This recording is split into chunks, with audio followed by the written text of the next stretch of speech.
Hi friends, ಎಲ್ರಿಗೂ ನಮಸ್ಕಾರ. Welcome back to my YouTube channel. ಇವತ್ತು ನಾವು ವೃಷಭ ರಾಶಿಯವರ ಬಗ್ಗೆ ತಿಳಿದುಕೊಳ್ಳೋಣ. ವೃಷಭ ರಾಶಿಯವರಿಗೆ ಮಂಗಳವಾರ ಮತ್ತು ಇಂದು ಅಮಾವಾಸ್ಯೆ. ನೀವು ಮರೆತಿದ್ದೀರಿ ಎಂದು ಭಾವಿಸಿದ್ದ ಏನೋ ಇಂದು ಇದ್ದಕ್ಕಿದ್ದಂತೆ ನಿಮಗೆ ಮತ್ತೆ ನೆನಪಿಗೆ ಬರುತ್ತದೆ.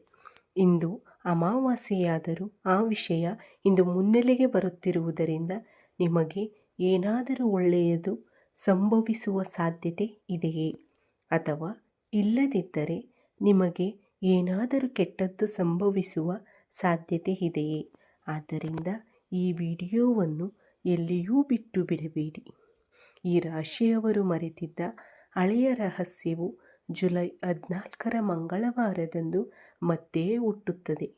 ಕೆಲವು ವಿಷಯಗಳು ಕಾಲದ ಗರ್ಭದಲ್ಲಿ ವಿಲೀನವಾಗುತ್ತದೆ ಎಂದು ನಾವು ಭಾವಿಸುತ್ತೇವೆ. ಅವು ವಿಲೀನಗೊಂಡಿವೆ ಎಂದು ನಾವು ಭಾವಿಸುತ್ತೇವೆ. ಆದರೆ ನಾವು ಅವುಗಳನ್ನು ಮುಂದೆ ತಂದು ನಿಲ್ಲುವಂತೆ ಮಾಡಿದಾಗ ಉಂಟಾಗುವ ಆಘಾತ ಸಾಮಾನ್ಯವಲ್ಲ. ಈ ರಾಶಿಯವರು ಜುಲೈ 14 ಮಂಗಳವಾರ ತಮ್ಮ ಜೀವನದಲ್ಲಿ ಒಂದು ರೀತಿಯ ಮನಸ್ಸನ್ನು ತಡೆಯುವ ಘಟನೆಯನ್ನು ಎದುರಿಸುತ್ತಾರೆ. ಹಲವು ವರ್ಷಗಳ ಹಿಂದೆ ಅಥವಾ ಹಲವು ತಿಂಗಳುಗಳ ಹಿಂದೆ ನಿಮ್ಮ ಮನಸ್ಸಿನಿಂದ ಸಂಪೂರ್ಣವಾಗಿ ಮರೆತು ಹೋಗಿದೆ ಅಥವಾ ಅಳಿಸಿ ಹೋಗಿದೆ ಎಂದು ನೀವು ಭಾವಿಸಿದ್ದ ಒಂದು ಪ್ರಮುಖ ವಿಷಯವು ಇಂದು ಮತ್ತೆ ಇದ್ದಕ್ಕಿದ್ದಂತೆ ನಿಮಗೆ ಬರುತ್ತದೆ. ಆ ವಿಷಯ ಹೊರಬಂದಾಗ ಮೊದಲು ನಿಮ್ಮ ಹೃದಯವು ಇದ್ದಕ್ಕಿದ್ದಂತೆ ನಿಮ್ಮ ಗಂಟಲಿನಲ್ಲಿ ಒಂದು ಗಡ್ಡೆಯಂತೆ ಭಾಸವಾಗುತ್ತದೆ ಮತ್ತು ನಂತರ ನಿಮ್ಮ ಬೆನ್ನು ಇದ್ದಕ್ಕಿದ್ದಂತೆ ಗಟ್ಟಿಯಾಗುತ್ತದೆ. ಇಂದು ರೋಮಾಂಚನಕಾರಿಯಾಗಿದೆ, ಏಕೆಂದರೆ ಆ ಒಂದು ವಿಷಯವು ಮುಂಬರುವ ದಿನಗಳಲ್ಲಿ ನಿಮ್ಮ ಆರ್ಥಿಕ ವಲಯ ಮತ್ತು ನಿಮ್ಮ ಭವಿಷ್ಯವನ್ನು ಹೊಸ ದಿಕ್ಕಿನಲ್ಲಿ ಬದಲಾಯಿಸಲಿದೆ. ಆ ಹಳೆಯ ರಹಸ್ಯವೇನು? ಆ ಮಂಗಳವಾರ ಪ್ರಕೃತಿ ನಿಮಗೆ ತರುವ ಆ ಮರೆತು ಹೋದ ವಿಷಯ ಯಾವುದು ಎಂಬುದನ್ನು ಈ ವಿಡಿಯೋದಲ್ಲಿ ನಾವು ನಿಮಗೆ ಹೇಳುತ್ತೇವೆ. ಯಾವುದೇ ಲಿಪಿ ಇಲ್ಲದೆ ಕೊನೆಯವರೆಗೂ ವೀಕ್ಷಿಸಿ, ಏಕೆಂದರೆ ಕಾಲವು ಪರದೆಯ ಹಿಂದೆ ಮರೆಮಾಡಿದ ಆ ಸತ್ಯಗಳು ಈಗ ಹೊರಗೆ ಬಹಿರಂಗಗೊಳ್ಳಲಿವೆ. ಆದ್ದರಿಂದ ಎಚ್ಚರಿಕೆಯಿಂದ ಆಲಿಸುವುದು ಉತ್ತಮ. ಜ್ಯೋತಿಷ್ಯದ ಪ್ರಕಾರ ಜುಲೈ 14 ಮಂಗಳವಾರ. ಆದ್ದರಿಂದ ನೀವು 8ನೇ ಸ್ಥಾನದಲ್ಲಿರುವುದರಿಂದ ಗುಪ್ತ ಸಂಪತ್ತು ಮತ್ತು ಲಾಭ ಸ್ಥಾನಗಳಲ್ಲಿ ಗ್ರಹಗಳ ಸಂಯೋಗವು ಹೆಚ್ಚು ಅದ್ಭುತವಾದ ಯೋಗವನ್ನು ನೀಡಲಿವೆ. ಇದಲ್ಲದೆ ಮಂಗಳವಾರ ಮಂಗಳನ ಬಲದಿಂದಾಗಿ ಹಳೆಯ ವಿವಾದಗಳು ಬಗೆಹರಿಯುತ್ತವೆ ಮತ್ತು ಸತ್ಯವು ಸುಲಭವಾಗಿ ಹೊರಬರುತ್ತದೆ. ವಿಶೇಷವಾಗಿ ಇಂದು ಸಂಜೆ ನಕ್ಷತ್ರಗಳ ಸಂಚಾರದಿಂದಾಗಿ ಚಂದ್ರನು ನಿಮ್ಮ ರಾಶಿಚಕ್ರ ಚಿಹ್ನೆಯ ಅದೃಷ್ಟದ ಸ್ಥಳದಲ್ಲಿ ಬೀಳುವುದರಿಂದ ಮರೆತು ಹೋದ ವಿಷಯಗಳು ನಿಮ್ಮ ಅದೃಷ್ಟವನ್ನು ಬದಲಾಯಿಸಲು ನೇರವಾಗಿ ಸಂಪರ್ಕಗೊಳ್ಳುತ್ತವೆ. ಆಕಾಶದಲ್ಲಿ ನಡೆಯುತ್ತಿರುವ ಈ ಗ್ರಹಗಳ ರಚನೆಗಳು ನಿಮ್ಮ ಮುಂದೆ ಇರುವ ಭ್ರಮೆಗಳನ್ನು ಶಾಶ್ವತವಾಗಿ ತೆಗೆದುಹಾಕಲಿವೆ. ನಿಜವಾದ ವಿಷಯಕ್ಕೆ ಬಂದಾಗ ಈ ರಾಶಿಯವರ ಮುಖ್ಯ ಲಕ್ಷಣವೆಂದರೆ ಅವರು ವರ್ತಮಾನದಲ್ಲಿ ವಾಸಿಸುತ್ತಾರೆ ಮತ್ತು ಭವಿಷ್ಯಕ್ಕಾಗಿ ಶ್ರಮಿಸುತ್ತಾರೆ. ನೀವು ಇಂದಿನ ನಷ್ಟಗಳನ್ನು ಅಥವಾ ಕಹಿ ಅನುಭವಗಳನ್ನು ನಿಮ್ಮ ಮನಸ್ಸಿನಲ್ಲಿ ಊದು ಹಾಕಿಕೊಂಡಿದ್ದೀರಿ ಮತ್ತು ಮೇಲ್ನೋಟಕ್ಕೆ ಪ್ರಾಯೋಗಿಕವಾಗಿ ಶಾಂತವಾಗಿ ಕಾಣುತ್ತೀರಿ. ಅದು ಪ್ರೀತಿಯ ವಿಷಯವಾಗಲಿ ಅಥವಾ ಸಂಬಂಧಗಳಾಗಿರಲಿ, ಸ್ನೇಹವಾಗಿರಲಿ, ಹಣವಾಗಿರಲಿ ಅಥವಾ ಕುಟುಂಬದ ಸಮಸ್ಯೆಗಳಾಗಲಿ ಅಥವಾ ನಿಮ್ಮ ಸಂಗಾತಿಯ ವ್ಯವಹಾರಗಳಾಗಲಿ, ನೀವು ಹಿಂದಿನದನ್ನು ಬಿಟ್ಟು ಮುಂದೆ ಮುಂದುವರಿಯುತ್ತೀರಿ. ಮೇಲ್ನೋಟಕ್ಕೆ ನೀವು ತುಂಬ ಪ್ರಾಯೋಗಿಕವಾಗಿ ಕಾಣುತ್ತೀರಿ, ಆದರೆ ಶಾಂತವಾಗಿರಲು ಸಾಧ್ಯವಿಲ್ಲ. ನೀವು ಏನನ್ನಾದರೂ ಬಿಟ್ಟು ಹೋದರೆ ಅದರ ಬಗ್ಗೆ ಮತ್ತೆ ಯೋಚಿಸಿ ಸಮಯ ವ್ಯರ್ಥ ಮಾಡುವುದು ನಿಮ್ಮ ಮನಸ್ಸಿನಲ್ಲಿ ಇರುವುದಿಲ್ಲ. ನೀವು ಯಾವಾಗಲೂ ಸಭ್ಯವಾಗಿ ಮತ್ತು ವ್ಯಾವಹಾರಿಕ ಮನಸ್ಸಿನಿಂದ ಎದ್ದು ನಿಲ್ಲುತ್ತೀರಿ. ನೀವು ಗುಪ್ತ ಸ್ವಭಾವವನ್ನು ಹೊಂದಿದ್ದೀರಿ. ನೀವು ಕೆಲವು ಹಳೆಯ ವಿಷಯಗಳನ್ನು ಸುಲಭವಾಗಿ ಮರೆತು ಬಿಡುತ್ತೀರಿ. ಉದಾಹರಣೆಗೆ, ಹಿಂದೆ ಯಾರಿಗಾದರೂ ನೀಡಿದ ಮಾತುಗಳು, ಅಥವಾ ಹಿಂದೆ ನಿಮ್ಮಿಂದ ದೂರವಾದ ಜನರು, ಅಥವಾ ಹಿಂದೆ ಎಲ್ಲೋ ನಿಮ್ಮಿಂದ ಮರೆಮಾಡಲ್ಪಟ್ಟ ಕೆಲವು ವಿಷಯಗಳು. ಕೆಲವೊಮ್ಮೆ ಆದರೆ ಪದಗಳ ವಿಷಯದಲ್ಲಿ ನೀವು ಮರೆತು ಬಿಡುತ್ತೀರಿ. ನೀವು ಏನನ್ನಾದರೂ ಅಥವಾ ಯಾರನ್ನಾದರೂ ಮರೆತು ಬಿಡಬಹುದು, ಆದರೆ ನೀವು ಪ್ರೀತಿಸುವವರ ಬಗ್ಗೆ ಅಥವಾ ನೀವು ಪ್ರೀತಿಸುವವರ ಬಗ್ಗೆ ಎಂದಿಗೂ ಮರೆತು ನಿಮ್ಮನ್ನು ಬಿಟ್ಟು ಹೋಗುವುದಿಲ್ಲ. ನೀವು ಆ ಬಂಧಗಳನ್ನು ಯಾವಾಗಲೂ ನೆನಪಿನಲ್ಲಿಟ್ಟುಕೊಳ್ಳುತ್ತೀರಿ. ಆದರೆ ನಿಮ್ಮ ವ್ಯವಹಾರ ಜೀವನ ಅಥವಾ ನಿಮ್ಮ ವೃತ್ತಿ ಮತ್ತು ನಿಮ್ಮ ವೃತ್ತಿ ಜೀವನದ ಒತ್ತಡದಿಂದಾಗಿ ನೀವು ಅವುಗಳನ್ನು ಪಕ್ಕಕ್ಕೆ ಇಟ್ಟಿದ್ದೀರಿ. ಅಲ್ಲದೆ ನಿಮ್ಮ ಜಾತಕದಲ್ಲಿನ ವಿಚಿತ್ರ ಸಂಯೋಜನೆಯಿಂದಾಗಿ ನೀವು ಮರೆತಿರುವ ವಿಷಯಗಳು ಸರಿಯಾದ ಸಮಯದಲ್ಲಿ ನಿಮ್ಮ ಬಳಿಗೆ ಬರುತ್ತವೆ ಮತ್ತು ಅವು ನಿಮ್ಮನ್ನು ದೊಡ್ಡ ಅಪಾಯದಿಂದ ರಕ್ಷಿಸುತ್ತವೆ. ಈ ಸ್ವಭಾವವು ಈಗ ಮಂಗಳವಾರ ನಿಮ್ಮೊಂದಿಗೆ ಇರುತ್ತದೆ. ಜೀವನದಲ್ಲಿ ಒಂದು ದೊಡ್ಡ ತಪ್ಪು ಸಂಭವಿಸಲಿದೆ. ಅಂದರೆ ಸ್ನೇಹಿತರೆ, ಇಂದಿನ ಘಟನೆಯಂತಹ ಘಟನೆಯು ನಿಮ್ಮ ಜೀವನದಲ್ಲಿ ಒಬ್ಬ ಮಹಿಳೆ ಸಂಪೂರ್ಣವಾಗಿ ಕಣ್ಮರೆಯಾಗಿದ್ದಾಳೆ ಎಂದು ನೀವು ಭಾವಿಸುವಂತೆ ಮಾಡಿತು ಮತ್ತು ಆ ಮಹಿಳೆ ನಮ್ಮ ಜೀವನದಲ್ಲಿ ಇಲ್ಲ ಮತ್ತು ಅವಳು ನಮ್ಮ ಜೀವನದಲ್ಲಿ ಎಂದಿಗೂ ಬರುವುದಿಲ್ಲ. ಅವಳು ಬಂದರೂ ಅವಳು ಮತ್ತೆ ನಮ್ಮೊಂದಿಗೆ ಮಾತನಾಡುವುದಿಲ್ಲ ಅಥವಾ ನಮ್ಮ ಜೀವನಕ್ಕೆ ಬರುವುದಿಲ್ಲ. ಈಗ ನೀವು ಅವಳನ್ನು ಸಂಪೂರ್ಣವಾಗಿ ಮರೆಯಲು ಸಾಧ್ಯವಿಲ್ಲ ಎಂದು ನೀವು ಭಾವಿಸುವ ಪರಿಸ್ಥಿತಿ ಇದೆ. ನಿಮ್ಮ ಮಾತುಗಳು, ನಿಮ್ಮ ಒಳ್ಳೆಯತನ, ನಿಮ್ಮ ನಡವಳಿಕೆ, ನಿಮ್ಮ ಬುದ್ಧಿವಂತಿಕೆ, ನಾನು ಹಿಂದೆ ನಿಮ್ಮನ್ನು ಅನಗತ್ಯವಾಗಿ ತೊಂದರೆಗೊಳಿಸಿದ್ದೇನೆ, ನಾನು ಅನಗತ್ಯವಾಗಿ ನಿಮಗೆ ಮಾನಸಿಕ ಒತ್ತಡವನ್ನು ಉಂಟು ಮಾಡಿದ್ದೇನೆ, ನೀವು ಸಂಪೂರ್ಣವಾಗಿ ನಿಮ್ಮ ಪಾದಗಳ ಮೇಲೆ ಇದ್ದೀರಿ ಎಂದು ನೀವು ನಿಮ್ಮ ಸ್ವಂತ ಕಣ್ಣುಗಳಿಂದ ನೋಡುತ್ತೀರಿ. ಇದು ಒಂದು ಪ್ರಮುಖ ವಿಷಯ.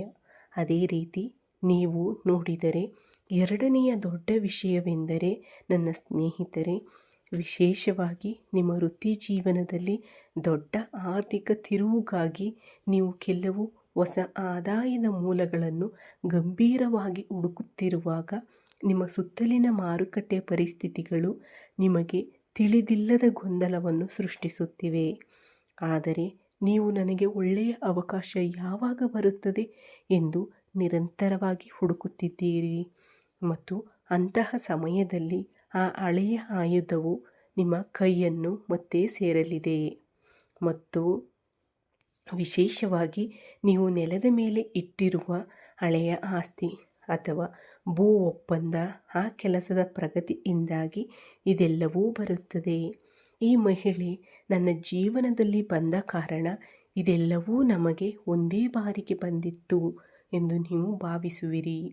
ಇದು ನಿಜ, ಏಕೆಂದರೆ ಆ ಮಹಿಳೆಯ ಮಾತನ್ನು ಕೇಳಿದ್ದರಿಂದ ಅಥವಾ ಆ ಮಹಿಳೆಯ ಬಳಿಗೆ ಬಂದ ಕಾರಣ ಅವಳು ತಪ್ಪು ಮಾಡಿ ನಿಮ್ಮನ್ನು ತೊರೆದಳು. ಆದರೆ ಅವಳು ಒಂದೇ ಒಂದು ತಪ್ಪು ಮಾಡಲಿಲ್ಲ, ಆದರೆ ಅವಳು ನಿಮ್ಮನ್ನು ನಿರಾಶೆಗೊಳಿಸಿದ್ದರಿಂದ ನೀವು ಅದನ್ನು ಪಡೆಯುವುದಿಲ್ಲ ಎಂದು ನೀವು ಭಾವಿಸಿದ್ದೀರಿ ಮತ್ತು ವಿಷಯಗಳಿನ ಕೆಲವು ನ್ಯೂನತೆಗಳಿಂದಾಗಿ ನಿಮಗೆ ಅದು ಸಿಗುವುದಿಲ್ಲ. ನೀವು ಅಹಂಕಾರದ ಸಮಸ್ಯೆಗಳಿಂದಾಗಿ ಒಂದು ಪರಿಸ್ಥಿತಿಯನ್ನು ಸಂಪೂರ್ಣವಾಗಿ ತ್ಯಜಿಸಿದ್ದರೂ ಆ ಮಹಿಳೆ ಮತ್ತೆ ನಿಮ್ಮ ಬಳಿಗೆ ಬಂದರು. ಇಂದು ನೀವು ನಿಮ್ಮ ವೃತ್ತಿ ಜೀವನದಲ್ಲಿ ಉತ್ತಮವಾದ ಅವಕಾಶಗಳನ್ನು ಪಡೆಯುತ್ತೀರಿ. ಇವೆಲ್ಲವೂ ನಿಮಗೆ ಅದ್ಭುತವಾದ ಯೋಗವನ್ನು ಒದಗಿಸುವ ಅವಕಾಶಗಳಾಗಿವೆ ಮತ್ತು ನೀವು ನಿನ್ನೆ ಸಂಪೂರ್ಣವಾಗಿ ಮರೆತಿದ್ದ ವಿಷಯವು ಮತ್ತೆ ನಿಮ್ಮ ನೆನಪಿಗೆ ಬರುತ್ತದೆ. ವಿಶೇಷವಾಗಿ ನಿಜವಾದ ವಿಷಯವೇನು? ಇದರ ಹಿಂದೆ 3 ರೀತಿಯ ಬದಲಾಯಿಸಲಾಗದ ಅದೃಷ್ಟ ಚಿಹ್ನೆಗಳಿವೆ. ಮೊದಲನೆಯದಾಗಿ, ಇಂದು ನೀವು ಮನೆಯನ್ನು ಅಚ್ಚುಕಟ್ಟಾಗಿ ಮಾಡುತ್ತಿದ್ದೀರಿ ಅಥವಾ ನೀವು ಫೈಲ್ಗಳನ್ನು ತೆರೆದಾಗ ಅಥವಾ ಹಳೆಯ ಇಮೇಲ್, ಮೊಬೈಲ್ ಗ್ಯಾಲರಿಯನ್ನು ಸ್ಕ್ರೋಲ್ ಮಾಡಿದಾಗ ನಿಮ್ಮ ದೀರ್ಘಕಾಲ ಮರೆತು ಹೋದ ವಿಷಯಗಳು ಪುರಾವೆಗಳೊಂದಿಗೆ ನಿಮ್ಮ ಮುಂದೆ ಬಂದು ನಿಲ್ಲುತ್ತವೆ. ಹಳೆಯ ದಾಖಲೆಗಳು ಅಥವಾ ಇಂದಿನ ಆಸ್ತಿ ವಿವರಗಳು ನಿಮಗೆ ಬರುತ್ತವೆ. ಅದು ನಿಮಗೆ ಲಕ್ಷ್ಮಿಯ ಅನುಗ್ರಹವನ್ನು ತರುತ್ತದೆ. ಅದೇ ರೀತಿ ಸಾಮಾಜಿಕ ಮಾಧ್ಯಮ ಅಥವಾ ಉತ್ತಮ ಅವಕಾಶದ ಮೂಲಕ ನೀವು ಹೆಚ್ಚು ಅಭಿವೃದ್ಧಿ ಹೊಂದುತ್ತೀರಿ. ನಿಮ್ಮನ್ನು ಸಂಪೂರ್ಣವಾಗಿ ಮುಂದಕ್ಕೆ ಕೊಂಡೊಯ್ಯುತ್ತೀರಿ. ನಿಮ್ಮನ್ನು ಮುಂದೆ ತರುವ ಬದಲಾವಣೆಗಳು ಮತ್ತು ಮಾರ್ಗಗಳನ್ನು ತರುವ ಅವಕಾಶಗಳು ಇವೆ. ಅದಕ್ಕಾಗಿಯೇ ಸ್ನೇಹಿತರೆ, ಇಂದು ನಾನು ಏನೇ ಮಾಡಿದರೂ ನಮಗೆ ಅರ್ಹವಾದದ್ದು ಸಿಗುತ್ತದೆ ಎಂದು ಅನೇಕ ಜನರು ಭಾವಿಸುತ್ತಾರೆ. ಆದರೆ ಇಂದು ಆ ಮಹಿಳೆಯ ಪಾದವನ್ನು ತುಳಿಯುವ ಮೂಲಕ ಮತ್ತು ಅವಳ ಮಾತುಗಳಿಂದ ಅಥವಾ ಅವಳು ನಿಮ್ಮ ಜೀವನದಲ್ಲಿ ಬರುವುದರಿಂದ ನೀವು ಸಹ ಒಳ್ಳೆಯ ಅವಕಾಶಗಳನ್ನು ಪಡೆಯುತ್ತೀರಿ. ಆದರೆ ಕೆಲವರು ನಮ್ಮ ಅದೃಷ್ಟ ಚೆನ್ನಾಗಿದೆ ಮತ್ತು ಅದು ನಮಗೆ ಬಂದಿದೆ ಎಂದು ಕೆಲವರು ಭಾವಿಸುತ್ತಾರೆ. ಮೊದಲನೆಯದಾಗಿ ಇದರಲ್ಲಿ ಆರ್ಥಿಕ ಸಂಪತ್ತು ಹಲವು ವರ್ಷಗಳ ಹಿಂದೆ ಮಾಡಿದ ಸಣ್ಣ ಹೂಡಿಕೆಯಾಗಿದೆ ಮತ್ತು ಮರೆತು ಹೋದ ಅವಕಾಶಗಳು ಹಳೆಯವು. ವಿಮಾ ಬಾಂಡ್ಗಳ ಪೇಪರ್ಗಳು, ನಿಮ್ಮ ಹಿರಿಯರ ಕರ್ಮಪತ್ರಗಳು ಇತ್ಯಾದಿಗಳು ಬೆಳಕಿಗೆ ಬರಬಹುದಾದ ಎಲ್ಲ ಸಾಧ್ಯತೆಗಳಿವೆ. ಅದೇ ರೀತಿ ನೀವು ಎರಡನೆಯದನ್ನು ನೋಡಿದರೆ ಪೂರ್ವಜರು ಅಥವಾ ನಿಮ್ಮ ಭೂತಕಾಲಕ್ಕೆ ಸಂಬಂಧಿಸಿದ ಆಸ್ತಿ ಅಥವಾ ಮನೆಗಳಿಗೆ ಸಂಬಂಧಿಸಿದ ಭೂ ಒಪ್ಪಂದಗಳು ಅಥವಾ ವಿಲ್ ಪೇಪರ್ಗಳು ಅನಿರೀಕ್ಷಿತವಾಗಿ ನಿಮ್ಮ ಕೈಗೆ ಬರುತ್ತವೆ. ಮತ್ತು ಮೂರನೆಯ ಸೂಚನೆ ಎಂದರೆ ಒಬ್ಬ ಮಹಿಳೆ ನೀಡಿದ ಕಲ್ಪನೆಯಿಂದಾಗಿ ಅವಳು ನಿಮ್ಮ ಹಳೆಯ ಸಂಪರ್ಕದಿಂದ ನಿಮ್ಮ ಜೀವನಕ್ಕೆ ಬರುತ್ತಾಳೆ. ಅವಳು ಹೇಳುವ ಯಾವುದೋ ಕಾರಣದಿಂದ, ಅವಳು ಮಾಡುವ ಯಾವುದೋ ಕಾರಣದಿಂದ ನೀವು ಮೊದಲು ಮಾಡಲು ಸಾಧ್ಯವಾಗದ ಏನನ್ನಾದರೂ ಅನಿರೀಕ್ಷಿತವಾಗಿ ಪಡೆಯುತ್ತೀರಿ. ಮುಂದಿಟ್ಟ ಕೆಲಸಗಳನ್ನು ಒಮ್ಮೆಗೆ ತೆಗೆದುಕೊಂಡು ಎಲ್ಲವನ್ನೂ ಮುಂದಕ್ಕೆ ಸಾಗಿಸುವ ಅವಕಾಶಗಳು ಇವೆ. ಅದಕ್ಕಾಗಿಯೇ ಇಂದು ನಿಮ್ಮ 6ನೇ ಇಂದ್ರಿಯವನ್ನು ನಂಬಿ ಮತ್ತು ಈ ವಿಶೇಷ ಸಾಮರ್ಥ್ಯವನ್ನು ಆಯುಧವಾಗಿ ಬಳಸಿಕೊಳ್ಳಿ. ಇಂದು ನಿಮ್ಮ ಜೀವನದಲ್ಲಿ ಬರುವ ಅವಕಾಶಗಳು ಮುಂದಿನ 10 ವರ್ಷಗಳಲ್ಲಿ ಎಂದಿಗೂ ಬರುವುದಿಲ್ಲ. ಆದ್ದರಿಂದ ಮರೆತು ಹೋದ ವಿಷಯವು ಈಗ ನಿಮಗೆ ಮತ್ತೆ ಬರಲು ಮುಖ್ಯ ಕಾರಣವೆಂದರೆ ನಿಮ್ಮ ರಾಶಿಚಕ್ರ ಚಿಹ್ನೆಯಲ್ಲಿನ ಕಾಲದ ಮಹಿಮೆ ಮತ್ತು ನೀವು ನಿಮ್ಮೊಂದಿಗೆ ಪ್ರಾಮಾಣಿಕರಾಗಿದ್ದರಿಂದ ನಿಮ್ಮನ್ನು ತೊರೆದ ಮಹಿಳೆ, ನಿಮ್ಮಿಂದ ಕಳೆದು ಹೋದ ಆಸ್ತಿ ನಿಮ್ಮ ಬಳಿಗೆ ಬರುತ್ತಿವೆ. ಎಂದಿಗೂ ಆಗುವುದಿಲ್ಲ ಎಂದು ನೀವು ಭಾವಿಸಿದ್ದ ವಿಷಯಗಳು ನಿಮ್ಮ ಬಳಿಗೆ ಬರುತ್ತವೆ. ನೀವು ಭಾವಿಸಿದ್ದ ಅವಕಾಶಗಳು ಒಂದೇ ಬಾರಿಗೆ ಬರುತ್ತವೆ. ಆದ್ದರಿಂದ ಇದು ದೇವರ ಚಿತ್ತ. ನನ್ನ ಸ್ನೇಹಿತರೆ, ದೇವರೇ ನೀನು ಪ್ರಸ್ತುತ ಎದುರಿಸುತ್ತಿರುವ ಎಲ್ಲ ಆರ್ಥಿಕ ತೊಂದರೆಗಳನ್ನು ನೋಡಿ ನೀನು ಹಿಂದೆ ಮರೆಮಾಡಿದ್ದ ರಹಸ್ಯವನ್ನು ನಿಮಗೆ ತರುತ್ತಿದ್ದಾನೆ. ಅದನ್ನು ನೀನು ಹೊಸ ರೀತಿಯಲ್ಲಿ ಕಂಡುಕೊಳ್ಳಲು ಸಾಧ್ಯವಿಲ್ಲ, ಏಕೆಂದರೆ ಸಮಯವು ನಿಧಿ ಬೆಳೆಯುತ್ತಿದೆ ಎಂದು ತೋರಿಸುತ್ತದೆ. ಆದ್ದರಿಂದ ಈ ಘಟನೆಯು ನಿಮಗೆ ಉತ್ತಮ ಪ್ರಯೋಜನಗಳನ್ನು ಹೊಂದಿದೆ. ಯಾವುದೇ ಮಹಿಳೆಗೆ ಅಪಾರ ದೀರ್ಘಕಾಲೀನ ಪ್ರಯೋಜನಗಳನ್ನು ಹೊಂದಿದೆ. ನೀವು ಬಳಲುತ್ತಿದ್ದರೆ ಆ ಮಹಿಳೆ ಮತ್ತೆ ನಿಮ್ಮ ಕಾಲಿಗೆ ಬರುವವರೆಗೂ ನಾವು ನಿಮ್ಮೊಂದಿಗೆ ನಿಲ್ಲುತ್ತೇವೆ. ನಿಮ್ಮ ಜೀವನದಲ್ಲಿ ಬಂದು ನಿಮ್ಮೊಂದಿಗೆ ಜೀವನವನ್ನು ಹಂಚಿಕೊಳ್ಳಲು ಸಾಧ್ಯವಿಲ್ಲ. ನೀವು ಸಂತೋಷವಾಗಿರುತ್ತೀರಿ. ಅದೇ ರೀತಿ ಮಹಿಳೆ ಬಂದ ನಂತರ ನಿಮ್ಮ ಕೈಯಲ್ಲಿ ಹಣ ಮತ್ತು ಜಮೀನು ಪತ್ರಗಳು ತಕ್ಷಣವೇ ಸಿಗುತ್ತವೆ. ಇದೆಲ್ಲವೂ ಒಂದೇ ಬಾರಿಗೆ ಸಂಭವಿಸುತ್ತದೆ. ನಂತರ ಇದೆಲ್ಲದರಿಂದ ನಿಮಗೆ ಮಹಿಳೆ ಸಿಗುತ್ತಾಳೆ ಎಂದು ನೀವು ಭಾವಿಸುವಿರಿ. ಆದರೆ ಅದು ಕೇವಲ ತಪ್ಪು ಕಲ್ಪನೆ. ನಷ್ಟಗಳ ವಿಷಯಕ್ಕೆ ಬಂದಾಗ ಆ ಹಳೆಯ ವಿಷಯಗಳನ್ನು ಕಾನೂನುಬದ್ಧವಾಗಿ ಅಥವಾ ಪ್ರಾಯೋಗಿಕವಾಗಿ ಮತ್ತೆ ಸಾಲಿನಲ್ಲಿ ಇರಿಸಲು ನೀವು ತಾಳ್ಮೆಯಿಂದಿರಬೇಕು. ಆದರೆ ಆ ಮಹಿಳೆ ನೀವು ನಂಬುವ ಸ್ವಲ್ಪ ಸಮಯ ತೆಗೆದುಕೊಳ್ಳುತ್ತದೆ. ಆದ್ದರಿಂದ ಅವೆಲ್ಲವೂ ಒಂದೇ ಬಾರಿಗೆ ನಿಮ್ಮ ಬಳಿಗೆ ಬರುವುದಿಲ್ಲ. ಆದ್ದರಿಂದ ಈ ವಿಡಿಯೋ ನಿಮಗೆ ಉಪಯುಕ್ತವಾಗಿದೆ ಎಂದು ನಾನು ಭಾವಿಸುತ್ತೇನೆ. ಉಪಯುಕ್ತವಾಗಿದ್ದರೆ ಲೈಕ್ ಮಾಡಿ, ಹಂಚಿಕೊಳ್ಳಿ, ಸಬ್ಸ್ಕ್ರೈಬ್ ಮಾಡಿ. ಈ ವಿಡಿಯೋವನ್ನು ಈ ರಾಶಿಯವರ ಜೊತೆ ಹಂಚಿಕೊಳ್ಳಿ. ಮತ್ತೊಂದು ವಿಡಿಯೋದೊಂದಿಗೆ ಮತ್ತೆ ನಿಮ್ಮನ್ನು ಭೇಟಿಯಾಗುತ್ತೇನೆ ಸ್ನೇಹಿತರೆ. ಈ ವಿಡಿಯೋವನ್ನು ವೀಕ್ಷಿಸಿದ ಎಲ್ಲರಿಗೂ ನನ್ನ ಹೃತ್ಪೂರ್ವಕ ಧನ್ಯವಾದಗಳು.